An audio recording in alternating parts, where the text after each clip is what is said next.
Welcome to aari gallery. இந்த வீடியோவை உங்கள் கூட ஷேர் பண்ணிக்கிறதுல எனக்கு ரொம்ப ரொம்ப சந்தோஷம். இந்த ப்ளவுஸோடைய பேக் நெக் ஆல்ரெடி நான் ஒரு டிசைனடு வீடியோவாக போட்டிருந்தேன். அது எல்லாருமே கமெண்ட் பண்ணியிருந்தாங்க, இந்த கிளாத் வந்து எப்படி வச்சு அட்டாச் பண்ணுறீங்க, எப்படி கட் பண்ணுறீங்கன்னு போட்டு கட்டினா நல்லாயிருக்கும்னு சொல்லி கேட்டிருந்தாங்க.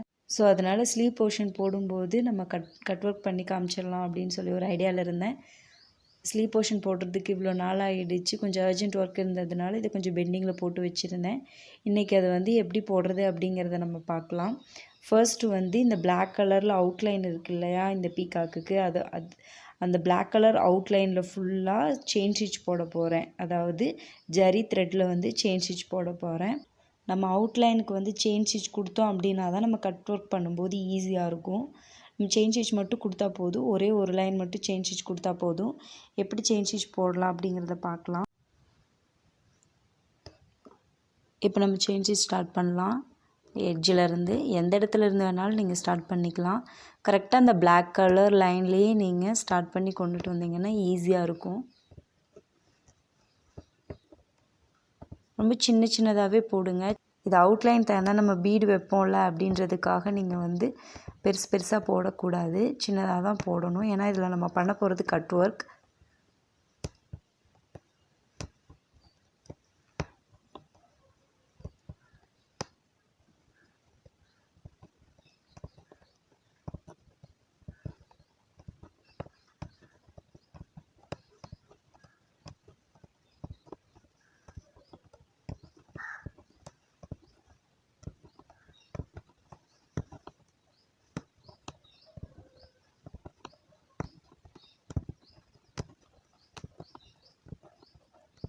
அவுட்லைன் ஃபுல்லாகவே வந்து செயின் ஸ்டிச் போட்டு கம்ப்ளீட் பண்ணிட்டேன். இந்த இடத்துல வந்துட்டு கொஞ்சம் ரொம்ப டிஃப்ரெண்ட்டாக இருந்துச்சு. பேக் நெக் போடும்போதே இதுக்கு நிறைய மெட்டீரியல்ஸ் யூஸ் பண்ணி ட்ரை பண்ணேன். பட் அது ரொம்ப பர்ஃபெக்டாக வரல. ஸோ அதனால் இதை மட்டும் அப்படியே கட் பண்ணிட்டேன். ஸோ இது மட்டும் கட் பண்ணி எடுத்தோன்னா நீட்டாக வந்துடும். நம்ம இதுக்கு மெட்டீரியல்ஸ் யூஸ் பண்ணிவிட்டு அது இல்லாமல் க்ரீன் கலர் த்ரெட் வச்சு தான் ஃபில் பண்ணுற மாதிரி இருந்துச்சு. அவுட்லைனில் இந்த ஒயிட் கலர் கிளாத் இருக்கு இல்லையா, இதை நம்ம கட் பண்ணுறதுக்கு ஏற்ற மாதிரி எல்லா பக்கமும் ஸ்டிச் போட்டிருக்கேன். பார்த்திங்கன்னா தெரியும், இந்த இடத்துல எல்லாத்துலேயுமே வந்து ஸ்டிச் போட்டிருக்கேன். ஏன்னா அப்போ தான் நம்ம வந்து கட் பண்ணும்போது நம்மளுக்கு எந்த டிஃப்ரென்ஸ் இல்லாமல் இந்த இடத்துல எல்லாம் கொஞ்சம் பிளாக் கலரில் வர்றதுக்கு சான்சஸ் இருக்குது. ஸோ நம்ம எல்லாத்துலேயும் போட்டு முடிச்சாச்சு. இப்போ நம்ம வந்து அவுட்லைனாக வந்துட்டு சுகர் பீட்ஸ் கொடுக்க போகிறோம். சுகர் பீட்ஸ் கொடுத்து முடிச்சுட்டு இந்த ஒயிட் கலராக இருக்கு இல்லையா, அது எல்லாமே வந்துட்டு எப்படி வந்து மெட்டீரியல்ஸ் யூஸ் பண்ணி அந்த ஒயிட் கலர் சுத்தமாகவே தெரியாத மாதிரிக்கு மறைக்க போகிறோம் அப்படின்றத பார்க்கலாம். ஃபஸ்ட்டு சுகர் பீடில் வந்து ஃபுல்லாகவே அவுட்லைன் கொடுக்க போகிறேன். செயின் ஸ்டிச் கொடுத்தோம் இல்லையா, அதுக்கு பக்கத்துலேயே அப்படியே ஸ்டார்ட் பண்ணிக்கலாம். நம்ம சுகர் பீட்ஸ் அப்படியே அவுட்லைனாக கொடுத்துட்டு வந்துடலாம். நான் இந்த பீடோட கலருக்கு மேட்ச் ஆகிற மாதிரி எடுத்திருக்கேன் த்ரெட்டு.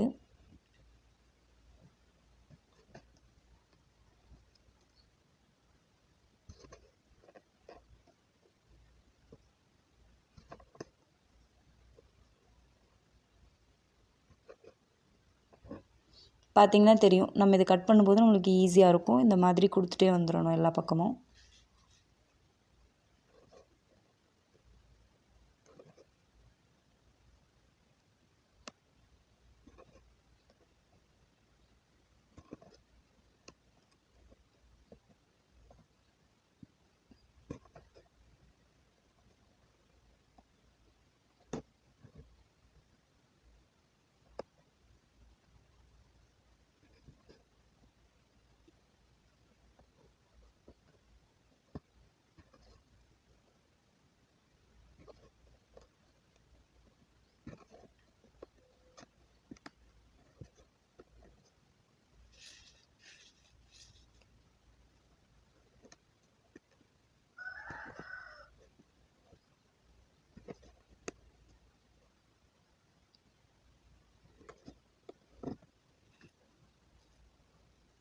இது ஃபுல்லாகவே அவுட்லைன் கொடுத்து முடிச்சுட்டு அப்புறமா நான் உங்களுக்கு காட்டுறேன் எப்படி இருக்குன்னு.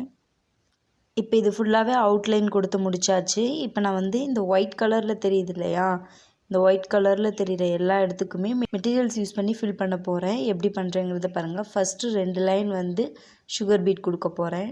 இந்த ஒயிட் கலரில் இருக்கிறதுக்கு மேலேயே இப்படி சுகர் பீட் வைக்கலாம். ரொம்ப சின்ன கர்வாக இருக்குது. ஸோ நம்ம 2 2ஆக வச்சிங்கன்னா ரொம்ப அழகாக இருக்கும்.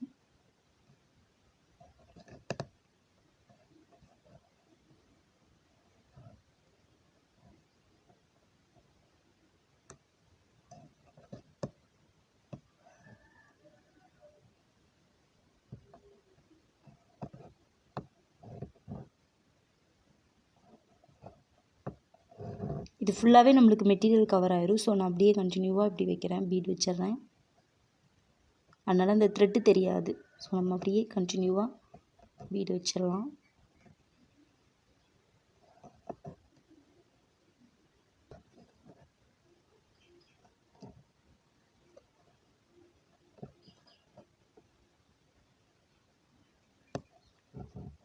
நம்ம இந்த இடத்துல எக்ஸ்ட்ரா ஸ்டிச் போட்டதுனால நம்ம த்ரெட்டை இந்த பக்கமாக எடுத்துகிட்டு வரும்போது இந்த பீடு வந்து திரும்பாது. ஸோ அதுக்காக தான் நான் இந்த இடத்துல எக்ஸ்ட்ராவாக ஒரு ஸ்டிச் போட்டேன். நெக்ஸ்ட்டு இந்த கோதுமை பீடு தான் நம்ம இப்போ வைக்க போகிறோம்.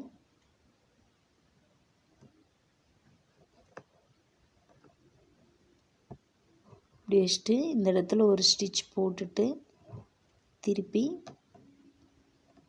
இப்படி எடுத்துகிட்டு போய் இந்த இடத்துல ஒரு ஸ்டிச் போட்டு மறுபடியும் இதே இடத்துல ஒரு ஸ்டிச் போட்டோம்னா தான் நம்மளுக்கு த்ரெட்டு வந்து திருப்பி இந்த பக்கமாக வராது. சேம் ப்ராசஸ் தான்.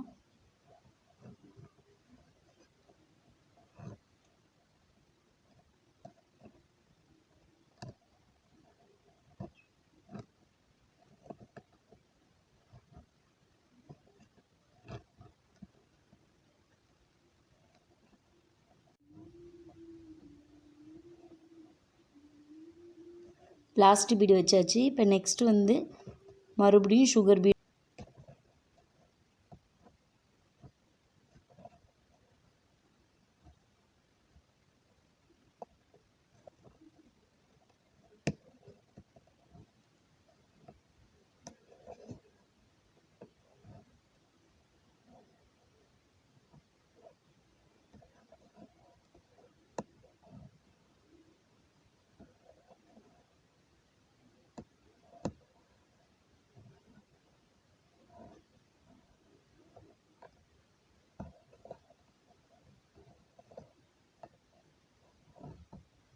நெக்ஸ்ட்டு வந்து ஒரு லைன் வந்து சக்கரி வைக்க போகிறோம்.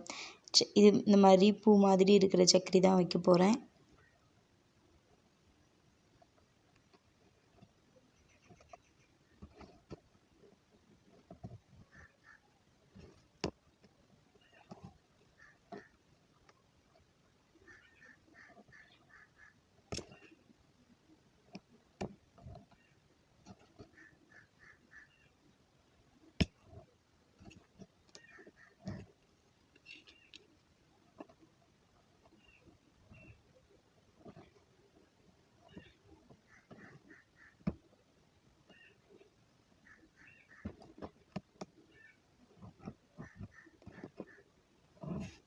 லாஸ்ட்டாக எல்லா ஒர்க்கும் முடிச்சதுக்கப்புறமா இதுக்கு மேலே வந்து ரெட் கலரில் ஒரு ஸ்டோன் வச்சுக்கலாம்.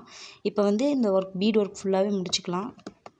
நெக்ஸ்ட்டு 2 லைன் வந்து சுகர் பீட்ஸ் வைக்க போகிறோம்.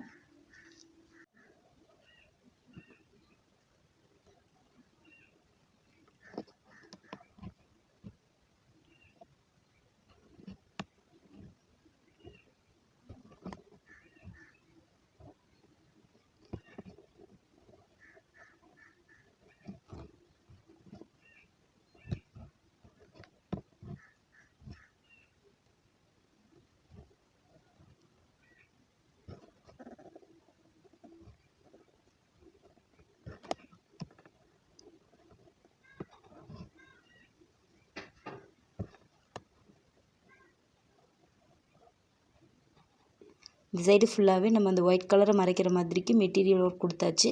ஸோ நெக்ஸ்ட்டு இந்த சைடு பார்க்கலாம். சேம் அதே மாதிரி தான் ஒரு லைன் வந்து பீட் ஒர்க் கொடுத்துட்டு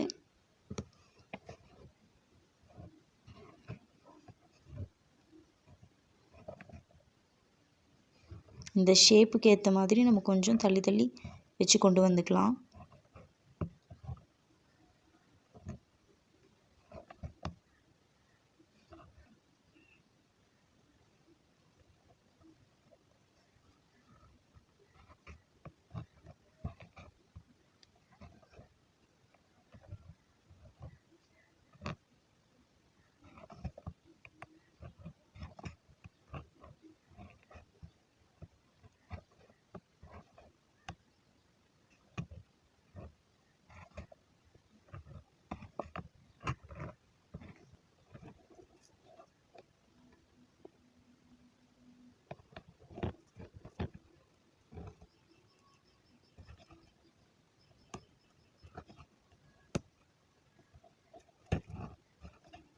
வந்து 2 லைன் வந்து சுகர் பீட் வச்சுட்டு சக்கரி வச்சுட்டு மறுபடியும் நம்ம சுகர் பீட் வைக்க போகிறோம். சேம் ப்ராசஸ் தான். ஸோ நான் இதை வச்சு முடிச்சுட்டு உங்களுக்கு காட்டுறேன். ஆல்ரெடி நான் சொன்ன மாதிரி இந்த சக்கரி வைக்கிற வேண்டிய இடத்துல எல்லாத்துலேயுமே சக்கரி வச்சு முடிச்சுட்டு சுகர் பீட் அண்ட் கோதுமை பீட் அதெல்லாமே வச்சு முடிச்சாச்சு. இப்போ வந்து பேலன்ஸ் இருக்கிறது இந்த இடத்துல நம்ம ஒரு லைன் வைப்போம். இந்த பிளாக் கலரில் அவுட்லைன் இருக்கு இல்லையா, அந்த அவுட்லைனில் நம்ம சுகர் பீட் வச்சு இந்த ரவுண்ட் மாதிரி இருக்கிறதுல கொஞ்சம் இந்த சுகர் பீட் கலர்லேயே கொஞ்சம் பெரிய பீட் வைப்போம். நெக்ஸ்ட்டு வந்து இந்த ஃபெதரில் இருக்கு இல்லையா, அந்த ஃபெதரில் வந்துட்டு கோதுமை சைஸ் பீடு இருக்கு இல்லையா, அந்த கோதுமை சைஸ் பீடு வச்சுட்டு நெக்ஸ்ட்டு வந்து ஒரு சுகர் பீட் ஒரு லைன் கொடுப்போம். அதை இப்போ கொடுக்க போகிறோம். இந்த லைன் கொடுத்து முடித்த உடனே இந்த பிளேஸில் வந்துட்டு சுகர் பீட் 2 லைன், இந்த பிளேஸில் வந்து சுகர் பீட் ஒரு 3 லைன் கொடுக்க போகிறோம். அதை கொடுக்கறதுக்கு முன்னாடி ஃபெதரில் ஃபஸ்ட்டு நம்ம எப்படி கொடுக்குறதுங்கிறத பார்க்கலாம். மேலேருந்து இப்படி ஸ்டார்ட் பண்ணிக்கலாம்.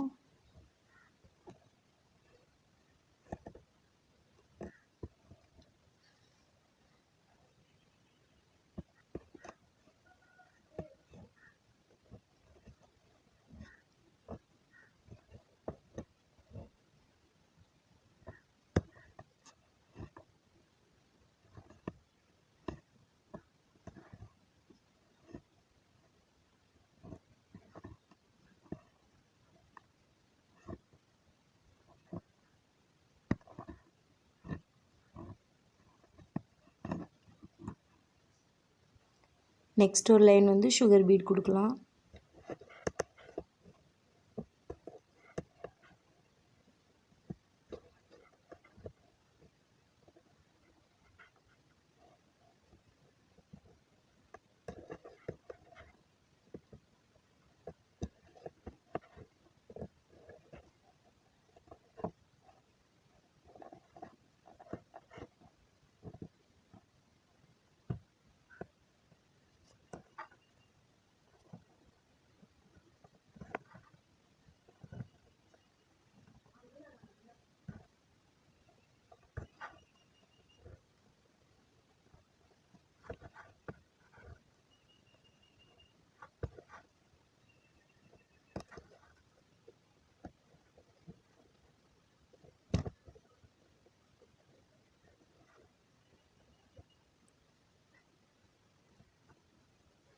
ஃபெதர் ஃபுல்லாகவே நம்ம வந்து அந்த ஒயிட் கலர் தெரியாத மாதிரிக்கு கம்ப்ளீட் பண்ணி முடிச்சிட்டோம்.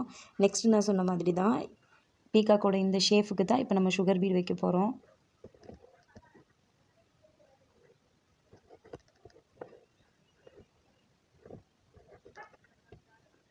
பீகாக் ஃபுல்லாகவே வந்து எல்லா ஒர்க்கும் முடிச்சிட்டேன். பீட் ஒர்க் ஃபுல்லாகவே முடிச்சிட்டேன். நம்ம சக்கரி வச்சுருந்தோம் இல்லையா, அதுக்கு மேலே ஃபுல்லாகவே க்ளூ வச்சு அதுக்கு மேலே ரெட் கலர் ஸ்டோன் வைக்க போகிறோம். ஃபர்ஸ்ட்டு எல்லா சக்கரிலையும் க்ளூ வச்சுக்கலாம். இப்போ எல்லாத்துலேயும் இந்த ஸ்டோனை வச்சிடலாம்.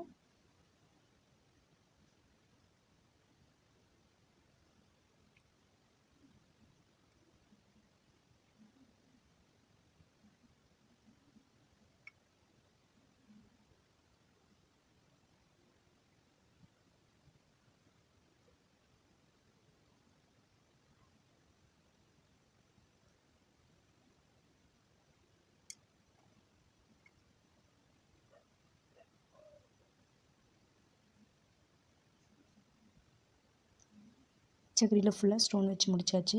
ஜரி த்ரெட் வச்சு அவுட்லைன் போட்டிருந்தோம் இல்லையா, அதில் ஃபுல்லாகவே நம்ம வந்து இந்த பீகாக் ஃபுல்லாகவே அவுட்லைனில் ஃபுல்லாக க்ளூ கொடுக்க போகிறோம். இப்படி நம்ம எந்த கிளாத்தை கட் பண்ண போகிறோமோ அந்த கிளாத் மேலேயே இப்படி க்ளூ வச்சுட்டே வரணும்.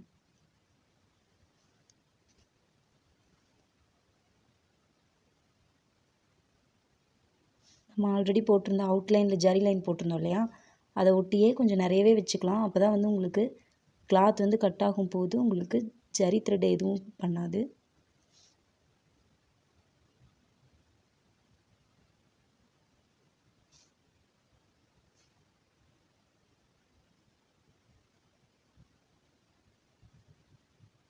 பீட்ஸ் மேலே க்ளூ பட்டாலும் ஒரு பிரச்சனையும் இல்லை, ஏன்னா அது காஞ்சிச்சுன்னா சுத்தமாக தெரியாது.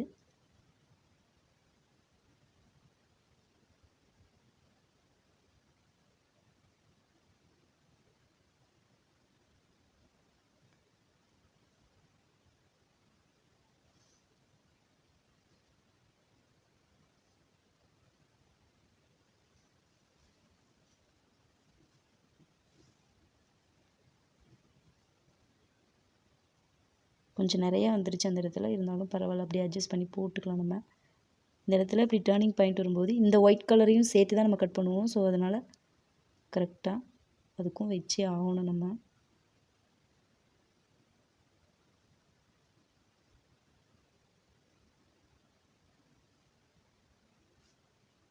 இது ஃபுல்லாக போட்டுறாதீங்க, ஏன்னா நம்ம இந்த கிளாத்தை லைட்டாக எடுத்து விட்டுட்டு தான் கட் பண்ணுவோம். ஸோ அதில் லைட்டாக விட்டுட்டு அப்புறமா போடுங்க. இப்போ பார்த்தா தெரியும் நம்மளுக்கு இந்த எல்லா கேப்லையும், அதாவது நம்மளுக்கு எந்த இடத்துல பீட்ஸ் கொடுத்து அவுட்லைன் கொடுத்து போட்டு வச்சுருக்கோமோ அதை தவிர மற்ற எல்லா இடத்துலையும் க்ளூ போட்டு வச்சுருக்கேன். இது காய வரைக்கும் வெயிட் பண்ணணும். செயின் ஸ்டிச் போட வரைக்கும் துணி வந்து நகராமல் இருக்கணும்னா அதுக்கு மெஷினில் கொடுத்து நான் ஒரு அடி அடிச்சிருந்தேன். இதை சுற்றி ஒரு அவுட்லைன் மாதிரி கொடுத்துருந்தேன். உங்களுக்கு பார்த்து டிஃப்ரெண்ட் தெரியும். இது அந்த பீகாக்கோட அந்த பிளாக் கலர் அதில் இருந்த லைனு. இது நான் ஆல்ரெடி மிஷினில் கொடுத்த ஒரு கலர் டிஃப்ரெண்ட் தெரியுது. ஒரு க்ரீன் கலர் மாதிரி உங்களுக்கு தெரியும் பாருங்கள், நூல் கூட இருக்குது. ஸோ நான் இதை பிரிச்சுட்டு அது வரைக்கும் வெயிட் பண்ண போகிறேன். இது காய வரைக்கும் வெயிட் பண்ண போகிறேன். காஞ்சதுக்கப்புறமா இது நான் எப்படி கட் பண்ணுறதுன்னு உங்களுக்கு காட்டுறேன். க்ளூ ஃபுல்லாகவே காஞ்சி முடிஞ்சிருச்சு. நான் க்ளூ காயறதுக்குள்ளேயே நான் ஸ்லீவ் லைன் வச்சுட்டு முடிச்சிட்டேன். அதுக்கு கொஞ்சம் இடைஞ்சலாக இருந்துச்சுன்னு இந்த இடத்துல ஃபுல்லாகவே கட் பண்ணிட்டேன். இந்த இடம் ஃபுல்லாகவே கட் பண்ணி எடுத்துட்டேன். இப்போ எப்படி கட் பண்ணுறதுங்கிறத காட்டுறேன். இப்படி இடையில கொஞ்சம் இப்படி லைட்டாக அப்படி கட் பண்ணி விட்டுக்குங்க. இந்த க்ளூவோட எட்ஜு வரைக்கும், அந்த செயின் ஸ்டிச் போட்டிருப்பீங்க இல்லையா, அதோட எட்ஜு வரைக்கும் இப்படி சுற்றியும் கட் பண்ணி வச்சுக்கோங்க. கட் பண்ணி வச்சுக்கிட்டு இப்படி இப்போ பக்கத்தில் பார்த்தீங்கன்னா தெரியும், இப்படி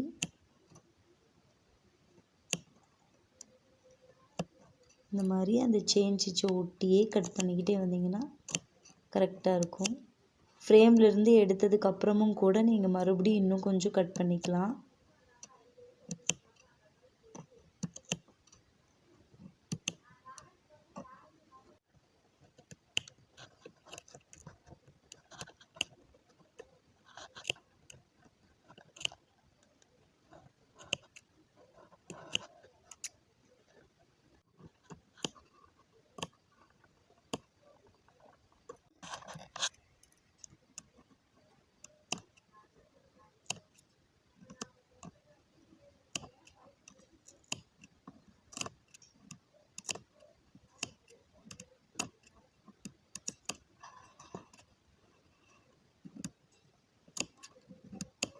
ஃப்ரேம்லேருந்து கழட்டாமையே நீங்கள் கட் பண்ணிங்க அப்படின்னா தான் உங்களுக்கு சேஃப்டி.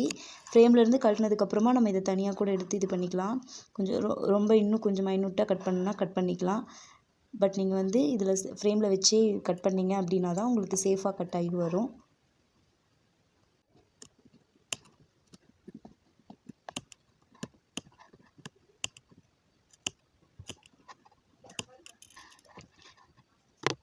ஃப்ரேம்லேயே இருக்கிறதுனால தான் உங்களுக்கு இந்த பிளாக் கலர் மெட்டீரியல் உங்களுக்கு மேலே டிஸ்டர்ப் பண்ணாமல் இருக்குது. இதுவே நீங்கள் ஃப்ரேம்லேருந்து எடுத்துட்டீங்க அப்படின்னா கண்டிப்பாக அது உங்களுக்கு டிஸ்டர்ப் பண்ணும். உங்களுக்கு கட் பண்ணுறதுக்கு ரொம்ப கஷ்டமாக இருக்கும்.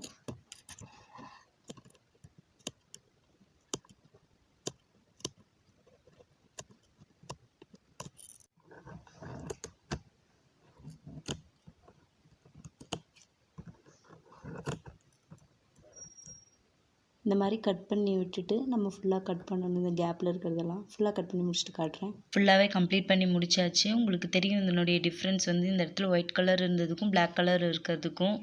ஸோ இதே மாதிரி தான் கட் பண்ணி நம்ம ஒயிட் கலர் தெரியாமல் ஃபுல்லாகவே கலர்ஃபுல்லாக சேஞ்ச் பண்ணியாச்சு இந்த பீக்காக்கை. இந்த வீடியோ உங்களுக்கு கண்டிப்பாக பிடிச்சிருக்குன்னு நம்புகிறேன். லைக் பண்ணுங்கள், ஷேர் பண்ணுங்கள், கமெண்ட் பண்ணுங்கள், மறக்காமல் சப்ஸ்கிரைப் பண்ணுங்கள். தேங்க்ஸ் ஃபார் வாட்சிங்.